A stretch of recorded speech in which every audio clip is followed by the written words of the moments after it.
సత్య లాంటి సినిమా మళ్ళీ మీరు అన్నట్టుగానే మీ ఇంటెన్షన్ కరెక్ట్ గా అవ్వాలని, సిండికేట్ కూడా మళ్ళీ మా రాము గారిని మేము చూడాలని కోరుకుంటున్నామండి.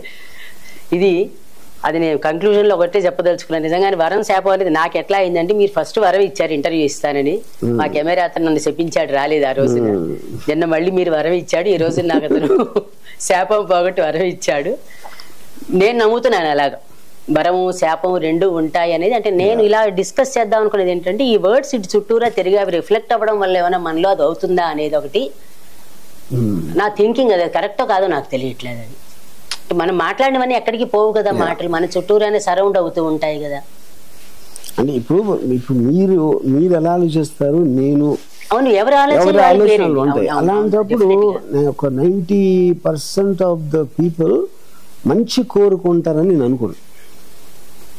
ఎందుకంటే మనకి ఒక సెల్ఫిష్ ఆస్పెక్ట్ లో మనం పుడతాం. తర్వాత మన ప్రోగ్రామింగ్, మన స్కూలింగో లేకపోతే మన తల్లిదండ్రులు, మన పెద్దలు వీళ్ళందరూ చెప్పిన ఇది మంచి ఇది చెడు అని కంటిన్యూస్ గా చెప్తా ఉంటారు. కాబట్టి వాడు ఫీల్ అవ్వకపోయినా పక్కోళ్ళు అనుకుంటారేమో అని వాడు నటిస్తాడు. సో వాడికి సొంతంగా ఆ లోపల ఆలోచనలు ఉంటే మోస్ట్ ఆఫ్ ద థింగ్ దెయ్యాలు ఉంటారు, వాళ్ళు మాన్స్టర్స్ ఉంటారని నేను అనుకుంటున్నాను. ఎట్లా అంటారు అలా? అది ఇప్పుడు నేను ఉన్నాను అనుకోండి, నేను మా చిన్నప్పుడు మా ఫాదర్, ఇప్పుడు పిల్లలు అమాయకులు అని చెప్తారు కదా, పిల్లలు పసికందులు, నేను మా ఫాదర్ జేబులోంచి డబ్బులు ఎక్కడ కొట్టేలా ఆలోచిస్తూ ఉన్నాను. అది చిన్నతనంలో సహజం. అది కానీ నేను చెప్తున్నా, నా ఎవరో పెద్ద ఆయన పోతే స్కూల్ కి హాలిడే వస్తుంది అని కోరుకున్నాను. సో అది ఏ విధంగా మీరు మంచి కోరుకున్నట్టు, అది ఆ పిల్లలు అది మంచి చెడు తెలియని వయసు. నేను అదే చెప్తున్నాను. తర్వాత వాళ్ళని బాగా నూరి వాళ్ళ మైండ్ లేకుండా చేస్తారు. అప్పటి నుంచి అందరూ సరే ఇది మంచి అది చెడు అని పాఠాలు చెప్తా ఉంటారు. నేనేమో అసలు పెరగడం ఆపేసాను. నేను ఇంకా చిన్నపిల్లలు ఉన్నాయి, అందుకని నాకు అలాంటి ఆలోచన. ద్వితీయ బాల్యం అంటే 60 క్రాస్ అయితే అందుకని మీరు బాలుడు. అది బాల్యం ఎప్పుడు మంచిదే కదా, అసలు బాలలా ఉండడం అనేది ఎప్పుడు మంచిదే. ఇప్పుడు మీరు అన్నది ఈ రుద్దడం అన్నది అంతా కూడా విద్యా వ్యవస్థలో వచ్చింది. దాన్ని బట్టి పేరెంట్స్ కూడా అలాగే అయిపోయారు అనుకోండి. ఎవరిని బ్లేమ్ చేయాలి, ఎవరిని అనడానికి లేదు. కాకపోతే చిన్నప్పుడు అనేది అందరికీ అది ఉంటుంది, చేబులోంచి కొట్టేసేయడం, సరదాగా వెళ్ళి బిస్కెట్లు కొనుక్కోవడం. అందరికీ లేదు, ఒక్కడికి ఉందని అంటలేదు. జనరల్ అమాయకులు ఉండరు, అది నేను చెప్పేది. పిల్లల కన్నా తెలిస్తే జేబులోంచి తీయరు కదండి, తెలియకే కదా తీయడం. కాదా తెలిస్తే తండ్రిని అడుగుతాం కదా. కదండి, చెయ్యకూడని పని అని తెలుసు కదా, అందుకనే కదా చేస్తారు. కాదు పబ్లిక్ గా చేయరు కదా, దొంగలిస్తారు కదా. దొంగలిచ్చినప్పుడు మీకు అది చేయకూడదని తెలిసినట్టే కదా, తెలిసి దొంగతనంగా అంతే. డైరెక్ట్ గా తీసుకుంటారు కదా, అప్పుడు దొంగతనం అవుతుంది, కొడతారేమో భయం. అదే అర్థమైంది లేండి మీరు అన్నమాట. కానీ పెద్ద అయ్యాక ఊహొచ్చాక తెలుస్తుంది కాబట్టి ఆ పనులు చేయకపోవచ్చు, లేదా ఎందుకంటే ఆ టైంకి ప్రోగ్రామింగ్ వస్తుంది. పదే చెప్పి భయం నేర్పి, డిసిప్లిన్ నేర్పి, అది నేర్పి, ఇది నేర్పి దాన్ని ప్రోగ్రామింగ్ ఎలా అవుతుంది. జేబులను చేయడం కరెక్ట్ అంటారు మీరు ఇప్పటికి కూడా?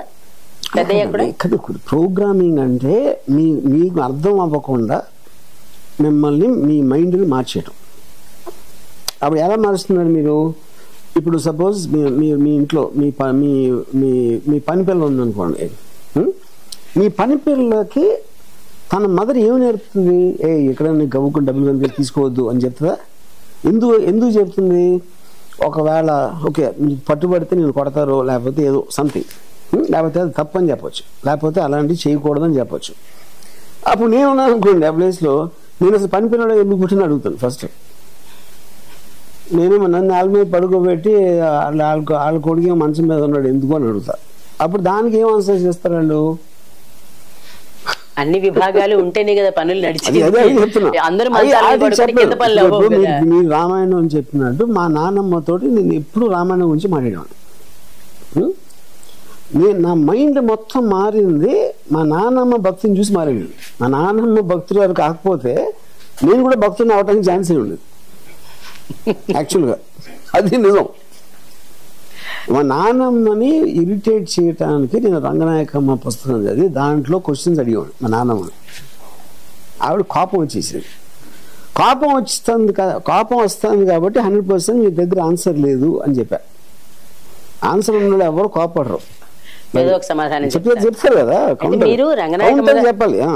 రంగనాయకమ్మ గారి చదివి క్వశ్చన్ చేయడం అన్నారు కానీ ఉపనిషత్తుల్లోనే ప్రశ్నోపనిషత్తు ఉంది, అందులో క్వశ్చన్ చేయడం ఉంటుంది, భారతంలో క్వశ్చన్ చేయడం ఉంటుంది. అది నా వరకు రాలేదు, రంగనాయకమ్మ నాకు తీర్చారు. మీరు అది చదవకపోవడం వల్ల దీన్ని మీరు హైలైట్ చేస్తే అదే చెప్తున్నానండి. నేను ఇంతవరకు మిమ్మల్ని తప్పిస్తే నేను కలిసి వాళ్ళు నేను కలవకపోయి ఉండొచ్చు.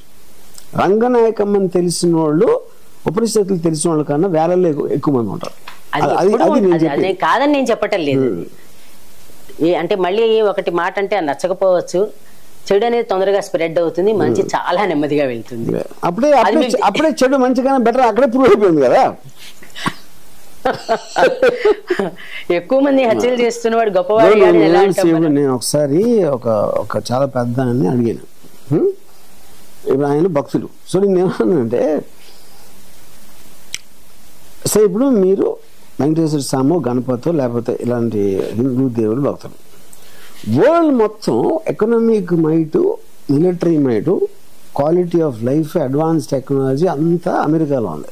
వాళ్ళేమో జీసస్ని పూజిస్తున్నారు, జీసస్ అని యూరోప్, ఇంకోళ్ళేమో మిడిల్ ఈస్ట్లో ఇంకెవరో. అప్పుడు మీరు ఇక్కడ పుట్టారు కాబట్టి వీళ్ళు గొప్ప అనుకుంటారు మీరు.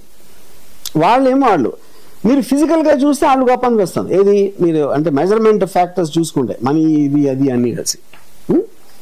ఇప్పుడు రేపు పొద్దున్న మీరు పోయి పైకి వెళ్తే అక్కడ ఉంటే అల్లా ఒకటే ఉంటే ఏంటి పరిస్థితి, లేకపోతే జీసస్ ఉంటే ఏంటి పరిస్థితి, ఇక్కడ లేరని చెప్పాను అనుకోండి. అసలు అవేంటి, నాకు దేవుడితో ప్రాబ్లం లేదు, భక్తులతో ప్రాబ్లం నాకు. అంటే అసలు ఏంటి దేవుడు అని తెలియకుండా గుడ్డిగా పూజించే భక్తుల మీద నాకు ప్రాబ్లం. నేను ఆఫ్టర్ ఆల్ ఒక మనిషిని, ట్రిలియన్స్ ఆఫ్ లివింగ్ బీయింగ్స్, నేనున్న కోతులు ఉన్నాయి, ఇవి ఉన్నాయి, గొంగుళీ పురుగులు ఉన్నాయి, కోవిడ్ వైరస్ ఉంది, ఇన్ని రకాల దాంట్లో నేను ఒకరిని. సో అది ఎవరు సృష్టించారు అనేది ఆబ్వియస్లీ ఉంటారని నాకు కూడా తెలుసు. కానీ తనని నమ్మినంత మాత్రాన మనకేం అవ్వదు అని నా నమ్మకం. దేవుడిని పూజించడం అనేది, దేవుడిని నమ్మటం అనేది ఈగోయిస్టిక్ పీపుల్ చేస్తారు అనేది. అంటే నేను నెలలో దండం పెట్టేసి నా పని చూసుకుంటాడు అని ఈగోలు ఉన్నోళ్ళు చేస్తారు. అది ఎలాగో చేయనప్పుడు నా పని నేను చేసుకుంటాను. అది ఇప్పుడు మీరు చెప్పిన నా పని నేను చేసుకుంటా అనేది భగవద్గీత చెప్పింది, అదేం దేవుడు అనుకోవద్దు మళ్ళీ మనము. అట్లాగే మీరు అన్నది ఇప్పుడు నిజంగానే ముగ్గురు దేవుళ్ళు ఉన్నారో, వందల కొలది దేవుళ్ళు ఉన్నారో మనకి తెలియదు. ఇప్పుడు నేను ఒక పాయింట్ చెప్తాను. ఇప్పుడు నేను ఉపనిషత్తులు చదవకపోవచ్చు, కానీ నా పాయింట్ ఏంటంటే, నా మొత్తం నా టీనేజ్లో అంతా నేను మ్యాక్సిమం స్టడీ చేసింది ఏంటంటే, ఇప్పుడు ఈస్టర్న్ ఫిలాసఫీ కూడా అప్లికేషన్స్, అంటే ఏదైతే సొసైటీని మార్చేసింది, ఏదైతే ఒక మార్పు తెచ్చేసిందో వాటి మీద ఎక్కువ కాన్సన్ట్రేట్ చేసింది. అంటే ఒక సోషల్ దీని మీద. మీ కంటి తుడుపు మిమ్మల్ని అంత మిథ్య అలాంటివి వస్తే నాకు మోటివేషన్ రాదు, నాకు ఒక అంబిషన్ తెప్పించు. దాని గురించి అనట్టాలి, మనం ఒక ఏజ్కి వెళ్ళిపోయిన తర్వాత అర్థం అవుతుంది, అప్పుడు మనం ఇలా ఉన్నాం, ఇప్పుడు ఇలా మారాం అంటే ఇదంతా క్వైట్ కామన్ కదా అనే ఇదిలోకి వెళ్ళిపోతాం. పర్మనెంట్ గా ఒకలా ఉండం కదండి, ఎవరైనా మారుతూ వస్తూ ఉంటాం, ఫిజికల్ గా మారుతాం, మెంటల్ గా మారుతూ ఉంటాం. అయితే ఇప్పుడు మీరు ముగ్గురు దేవుళ్ళు అని అన్నారు కాబట్టి, అంటే ఊరికే వరుస మనకి కోటి దేవతలు అవనివ్వండి, 100 కోట్లు అవనివ్వండి, అవి చూస్తే ఇప్పుడు మనం మతాల గురించి కొట్టుకోవడం గురించి చూస్తే ఆశ్చర్యం అనిపించేది ఏంటంటే, నిజానికి వాళ్ళు దేవుళ్ళు ముగ్గురు ఉంటే మనం 3 మతాలు అనుకున్నాం, వాళ్ళు కొమ్మత్తయ్యే కదా మన అందరినీ ఒకలాగా సృష్టించారనేది కూడా అనుకోవచ్చు. అక్కడ ఎవరుంటారో మనకి తెలియదు మీరు అన్నట్టుగా. కాకపోతే మనకి చెప్పిన ప్రకారం ఒక చీకటి ఉంది, ఆ చీకటికి అవతల ఉన్నవాడే భగవంతుడు అని చెప్తున్నాడు. అది భగవంతుడనా కాదా అనేది ఎవరి ఆలోచనకి వాళ్ళది. అందుకని ముగ్గురు దేవుళ్ళు ఉన్నారని నమ్మమని కానీ, మతాలు మారమని కానీ, దీని గురించి అసలు ఆ విషయమే మాట్లాడట్లా. మనం అన్నది ఏంటంటే, మామూలుగా మళ్ళీ మంచి చెడు అని అనుకున్నట్టుగా వీలైనంత వరకు బెస్ట్గా ఉండడం అనేది ఈ వరం శాపం దగ్గర నుంచి ఇక్కడ దాకా తీసుకొచ్చాను మిమ్మల్ని, అంతే, అంతకంటే ఏం లేదు. మిమ్మల్ని విసిగించానేమో నాకు తెలియదు, కానీ జస్ట్ మీతోటి నేను ఒక సబ్జెక్ట్ డిస్కస్ చేయాలని తప్పించి మిమ్మల్ని క్వశ్చన్ చేయడం కాదు ఇక్కడ. ఓకే, థ్యాంక్ యూ అండి, నమస్కారం.